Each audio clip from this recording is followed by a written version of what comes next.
Hey guys, so it's not very often I do like videos with I'm not fan, like I have any fans.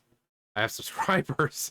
I wouldn't call them fans, but subscriber, viewer comments. This was the Land of the Dead. You know how we've never seen this Land of the Dead, this afterlife. Um, so we have some things from here, bullet points essentially, as it's kind of laid out. But yeah, let's because I saw these and I was like, huh, let me kind of draw out some of my Zelda knowledge. I mean, you gotta remember how old Zelda is and how old I am. I'm freaking ancient, so I have to go back and try to recall all this stuff. So the first part, I doubt Goddess Hylia is dead. I mean, she's a goddess. You know, her spirit can kind of go and kind of be reincarnated. She's beyond time.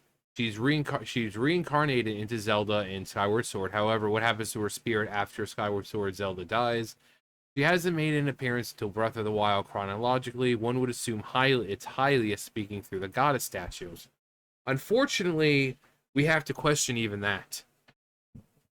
Because we know for a fact other beings can talk through the goddess statue. For instance, this is the Call from the Depths quest. I speak to you now from the depths below in the guise of the statue. And who was the one speaking to us? This thing right here. That's definitely not Goddess Hylia. But we know for a fact other beings can talk through the statue. So what we're hearing may not even be Hylia herself. It might be someone who speaks for her.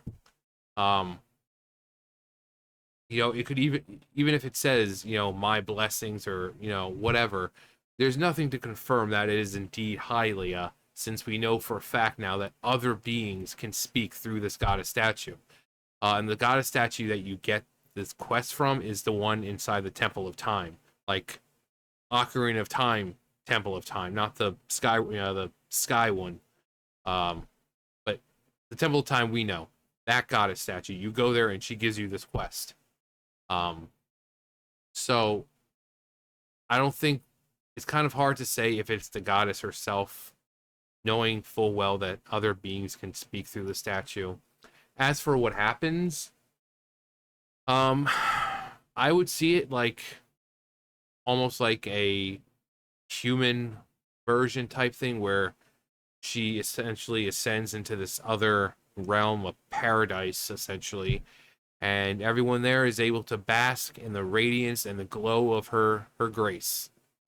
So we know that the three goddesses are the true goddesses of the world. They're the ones who created everything. I mean, you think of Ocarina of Time backstory. In with her strong flaming arms, cultivated the land and created the red earth. Nehru with her love and all that poured her wisdom and created law in the world. And then Faroer would, created the life that upheld that law. So they're the ones who created everything: time, space, probably all the other dimensions and realms that exist within this universe. Goddess Hylia is like a creation of them. She's still divine and she's still a goddess. She's just not all powerful like they are. Um, if she was, she could have defeated Demise with a snap of her fingers, but she actually had to fight Demise. And in the end, they didn't actually defeat him, they just kind of sealed him away. Um, so even the goddess does have limits. She's kind of like a loon from World of Warcraft. We don't see her. We know she exists. We see her powers and the blessings that ones receive when praying to her. But we know she's a real being.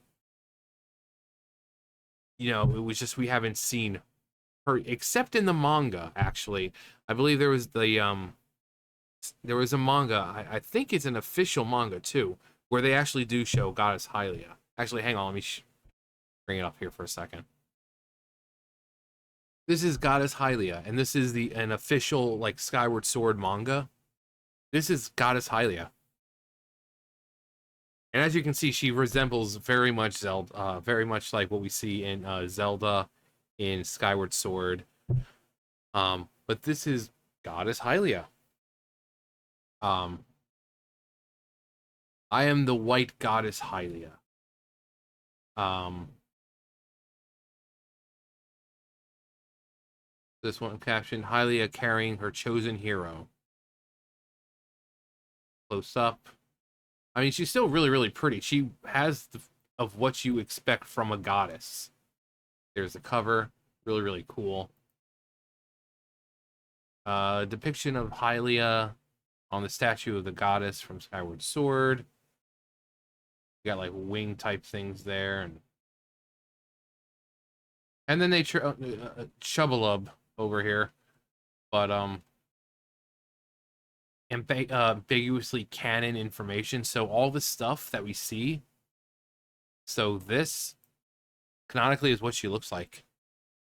You know, she does have that divine presence about her, but she does look like a mortal, really. But then again, I love when they make divine beings look like us, you know. But yeah, this is Goddess Hylia. So, but where would she go when she dies? Well, again, I think there is already a realm of, there's already like a heaven, hell, whatever it may be. Which also begs the question, if she's the one who watches over the heaven portion, who's the underworld equivalent to Hylia? The Hades figure almost. Who's watching the underworld? If that is if that is indeed what happens, and based on your deeds and everything in life, so Link, his incarnations go up, Zelda up, the deities, the light spirits, the great Valu, Jabun, you have the Deku tree, the sages, they go up.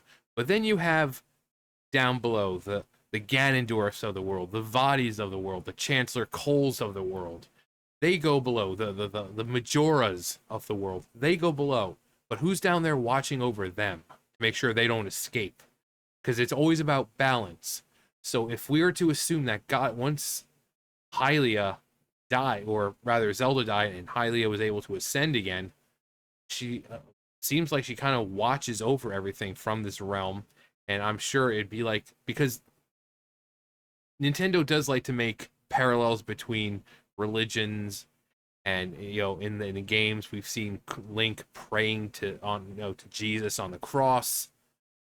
So I would assume that Hylia is kind of like that kind of figure. They ascend to heaven, and you can bask in the radiance and the paradise that is being upheld by her grace.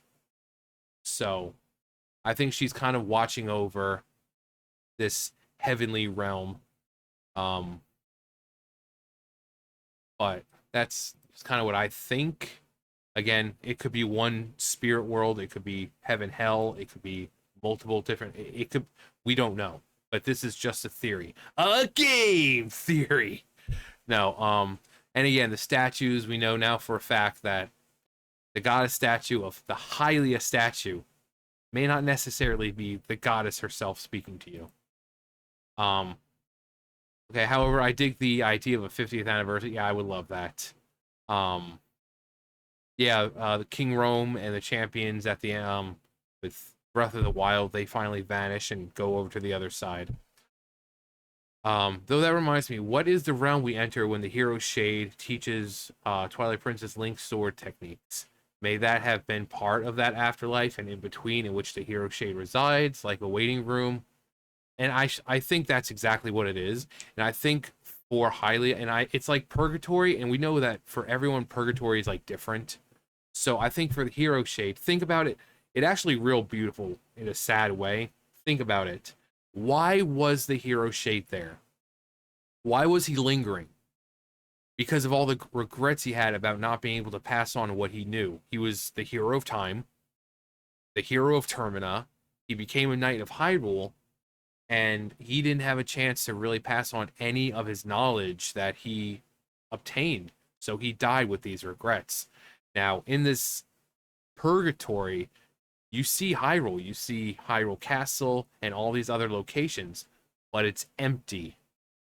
Thus continuing that regret, because he's in this place that he remembers, but there's still no one to teach it to. So that regret has to keep going on until he finds someone, and he finally reaches out to us, his descendant, who's really the only one who could have, he could have reached out to. But like I said, pretty beautiful in that way when you think about it, why the purgatory is just him and not other people, because you have this wide kingdom, but there's no one in it. Thus continuing that whole regret of not being able to pass on your knowledge. Um, and I think that's just what it is. I think purgatory in that world is just different for everyone. You know, if Ganondorf was sent to purgatory or the limbo or whatever you want to call it, his will be completely different. It could even be the same plane of existence, but him and like Ganondorf and Link could be in limbo, right? But they would never actually cross paths because theirs are completely different from one another. So it's kind of like layering and phasing type things. You can be in the same world as someone, but still not see them. Like a different kind of dimension, you know, layers upon layers. So it's one purgatory, but depending on who it is, it's like layered on top of each other. So you're not going to see that other person. Um, so that's kind of what I think is going on. I think it is like a purgatory limbo waiting room type thing, where he's stuck until he can finally move on past, you know, do what he needs to do and move on from all the regrets that he's had, which he eventually does. He teaches us all the knowledge that he's had, and he's like, okay, I'm good. Peace out. I'm gone. Um,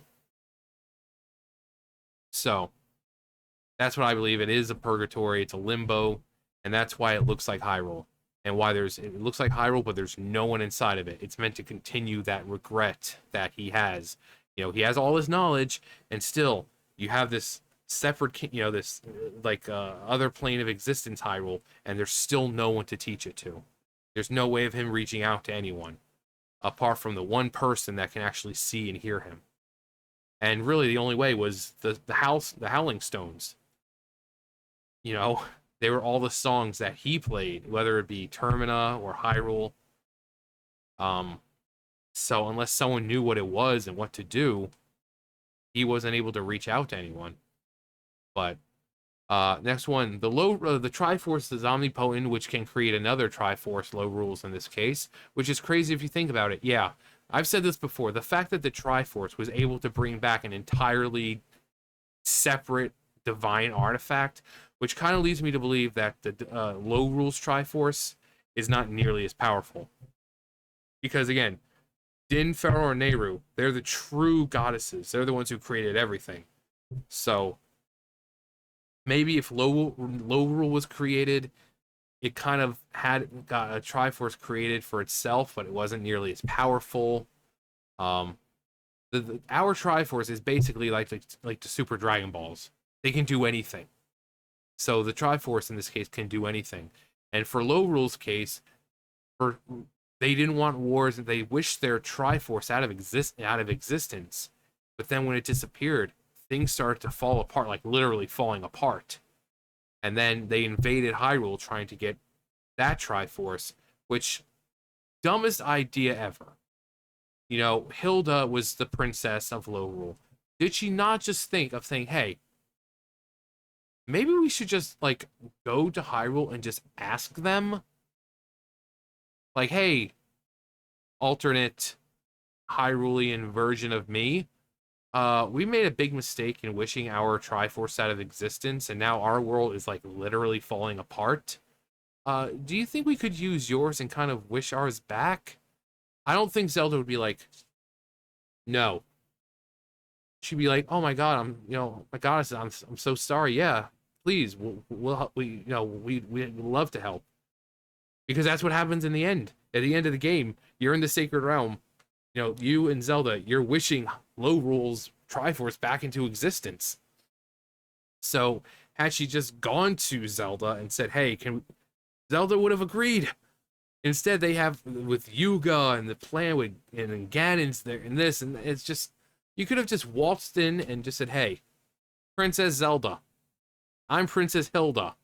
Yeah, references here. But I come from Low Rule, and you're Hyrule. Get it? You're high, I'm low. Get it? Yeah, we destroyed our Triforce thinking it was going to help, but it didn't. Can we use yours? But yeah, which is crazy when you think about it. Imagine someone insane wishing for a Triforce for every living being. The chaos that yeah. considering that the Triforce is a creation of the true goddesses of the world, of the universe, the, the magic that thing possesses, the, the laws of physics and the laws of reality would no longer apply. If you can have anyone wishing for anything at any time, it'd just be a back and forth. I want a world of evil. Poof. I want a world of good. Poof. It's just constant back and forth, back and forth. People living in poverty 1 second, people, flourishing the next.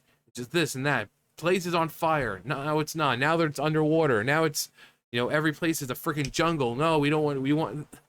It would be crazy. Logic and rules would no longer apply. Every living person had a Triforce. If the Triforce is so powerful and recreate, and bring in a new Triforce from another realm, being able to create and bestow that power into any living person who exists, that would be insane. Yeah. And then final one, Phantom Hourglass and Spirit Tracks technically play outside of Hyrule, even if New Hyrule is called. And that's another thing. I knew someone was going to bring this up. It's still called Hyrule. Even if it's New Hyrule, it's still Hyrule. Think about the first and second Zelda game. In the first game, we're in Hyrule. We're told at the told the beginning of the story. At the end of the game, we're, congratulations, you're the hero of Hyrule. The second Zelda game, which the very same Link, takes place a couple years after the first game, also takes place in Hyrule. But this is a Hyrule that's north to the Hyrule that we played in the first game. And this north one apparently has been around for a lot longer as well, because, we find the Tomb of the Sleeping Princess, and she's been asleep for quite some time. So this northern kingdom of Hyrule has been established for quite some time. But, it's almost like everywhere they go to, they just name it Hyrule. But even New Hyrule, it's still Hyrule. It's still Hyrule. And it's not like, it's like Labrana and Holodrum. They have names that are not Hyrule.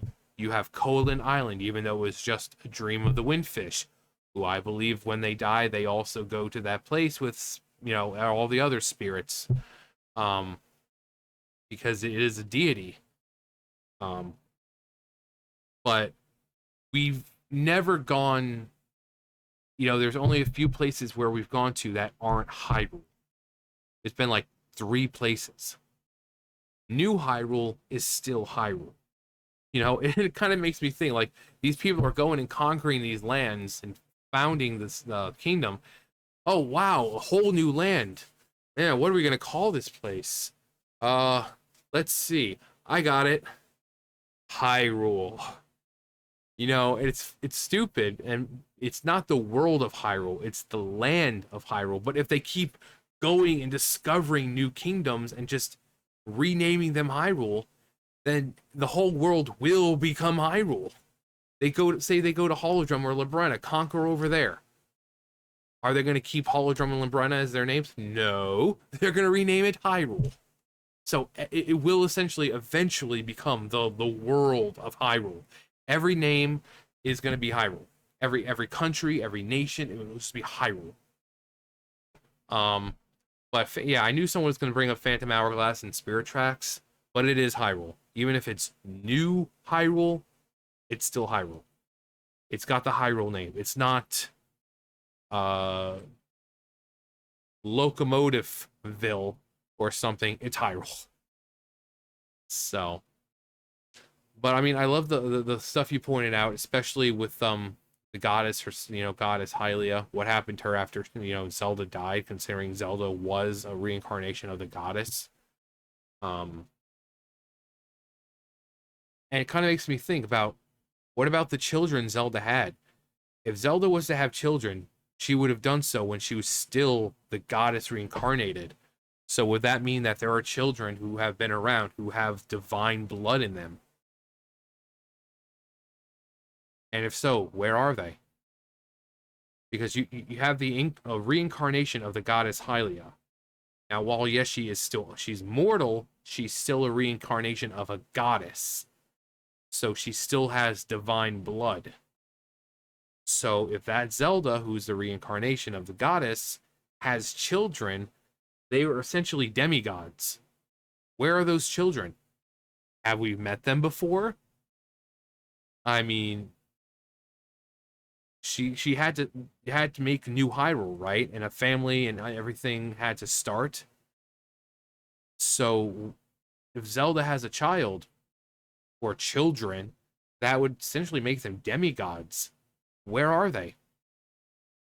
Where are they? Um, so it's like that's one thing I hate about theories or questions because like you answer one, but then you see that it's like, oh wait a minute, Zelda was technically a still goddess Hylia, and she's still divine in nature, so she has divine blood. So what happens when she has a child? That would make them a demigod. Where are they? But um, yeah, hopefully, especially like this one, because the hero shade thing, it's kind of difficult to kind of not say, but my when it's early morning, it's 10 o'clock right now, but my brain functioning when it comes to this stuff. Uh, but hopefully, I kind of got the point across where I think that everyone has like their own little purgatory, and that like if Link has his and Ganondorf is in one, that they're not going to cross because it's custom for each person. And for him, that's why it looks like Hyrule, because it's meant to continue on that regret he has of not being able to teach what he knew. So he has this Hyrule landscape, but no one inside of it. He's literally the only one there.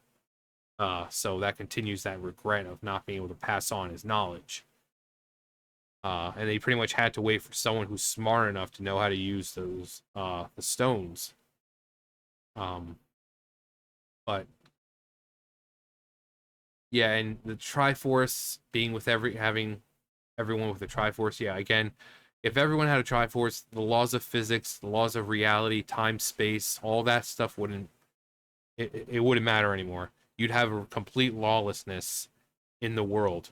People changing laws of physics, changing the life and death and this and that. It just no rules would apply anymore if you have something as powerful as the Triforce to every single person or even just a couple people, even that would mess up reality itself.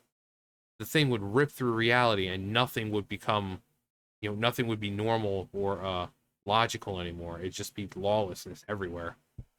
But obviously thanks for the comment. Um anyone else has any, kind of comments that I can kind of go off of and like think of, and you know, it's always fun. But anyways, oof, that's gonna do it for me. You guys know the drill. I'll see you guys later. Bye, guys.